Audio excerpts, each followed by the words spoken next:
بسم اللہ الرحمن الرحیم۔ جذباتی ذہانت، ایموشنل انٹیلیجنس۔ ایموشنل انٹیلیجنس یا جذباتی ذہانت کا یہ مطلب ہوتا ہے کہ اللہ تعالیٰ نے ہمیں جذبات دیے ہیں جن میں محبت، خوشی، غصہ، خوف، حیرانگی، شرمندگی اور اداسی شامل ہے۔ زندگی کی اصل خوبصورتی یہ ہے کہ ہم ان جذبات کو اپنے فائدے کے لیے استعمال کریں اور ان جذبات کے استعمال سے دوسروں سے مثالی تعلقات بنائیں۔ یہی جذباتی ذہانت ہے۔ 29 مئی 1953 کو انسانی عزم اور ہمت کی داستان میں ایک اہم دن کے طور پر یاد رکھا جاتا ہے۔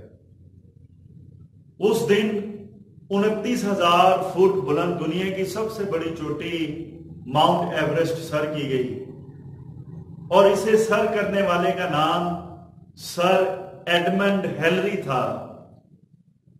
سر ایڈمنڈ ہیلری نے اپنی اس جدوجہد کے بارے میں ایک لافانی جملہ کہا جس کے ذریعے جذباتی ذہانت یا ایموشنل انٹیلیجنس کو بڑی آسانی سے سمجھا جا سکتا ہے۔ سر نے ایک لافانی جملہ بولا کہ دراصل ہم پہاڑ سر نہیں کرتے بلکہ ہم خود اپنا آپ سر کرتے ہیں۔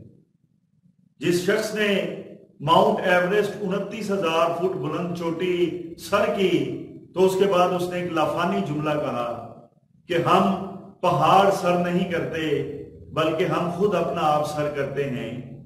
یہ سچ ہے کہ کوئی بھی بڑی کامیابی حاصل کرنے سے پہلے ایسے مراحل آتے ہیں کہ ہم نے خود کو مایوسی سے بچانا ہوتا ہے، اپنا حوصلہ بلند رکھنا ہوتا ہے اور ثابت قدم رہنا ہوتا ہے۔ اس نے اپنی کتاب میں لکھا ہے کہ یہ کامیابی میرے لیے آسان نہیں تھی، مجھے خود پر بہت محنت کرنا پڑی۔ 29,000 فٹ بلند ماؤنٹ ایورسٹ کو سر کرنے کے لیے مجھے مایوسیوں کا سامنا بھی کرنا پڑا، مجھے ثابت قدم بھی رہنا پڑا، لیکن میں نے ثابت قدم رہا اور اپنی کامیابی کو کیسے یقینی بنایا۔ اس شخص نے 1952 میں اس چوٹی کو سر کرنے کی پہلی کوشش کی لیکن وہ ناکام ہو گیا۔ برطانیہ میں اس کے اعزاز میں ایک تقریب منعقد کی گئی تاکہ اس کی کوششوں کو سراہا جا سکے۔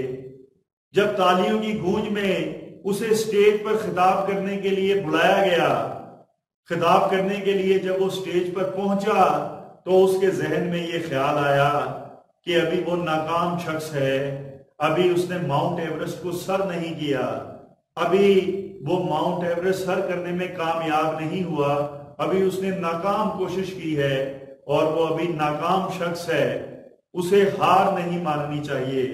یہ سوچ کر وہ بغیر خطاب کیے اسٹیج سے دور چلا گیا اور اس نے اسٹیج سے اترتے وقت ماؤنٹ ایورسٹ کی جو تصویر لگی ہوئی تھی اس تصویر کی طرف دیکھ کر اشارہ کیا اور بلند آواز میں کہا کہ تم نے پہلی مرتبہ مجھے شکست دے دی لیکن اگلی دفعہ میں تمہیں شکست دوں گا۔ اس نے ماؤنٹ ایورسٹ کے تصویر اور پورٹریٹ کی طرف اشارہ کر کے کہا کہ پہلی دفعہ تو تم نے مجھے شکست دے دی لیکن اگلی دفعہ میں تمہیں شکست دوں گا۔ تم نے جتنا بلند ہونا تھا ہو لیا لیکن میرا بڑھنا ابھی جاری ہے۔ اس نے ماؤنٹ ایورسٹ کی چوٹی کو دیکھتے ہوئے تصویر کو کہا کہ تم نے جتنا بلند ہونا تھا تم نے اتنا بلند ہو لیا، ابھی میرا بڑھنا باقی ہے یا میرا بڑھنا ابھی جاری ہے۔ ایسی کسی بھی کامیابی کے لیے جسمانی اور ذہنی قوت کے ساتھ ساتھ جذباتی قوت بھی درکار ہوتی ہے۔ اگر سر ایڈمنڈ نے ہار مان لی ہوتی تو دنیا اسے عظیم فاتح کے طور پر یاد نہ رکھتی۔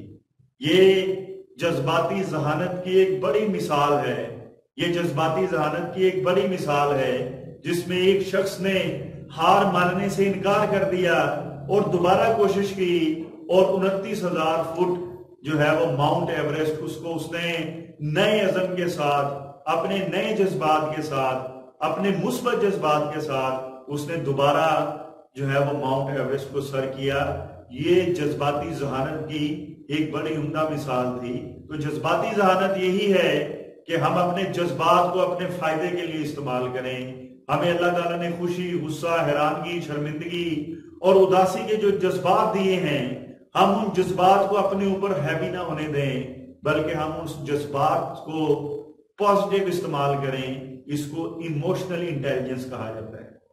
شکریہ۔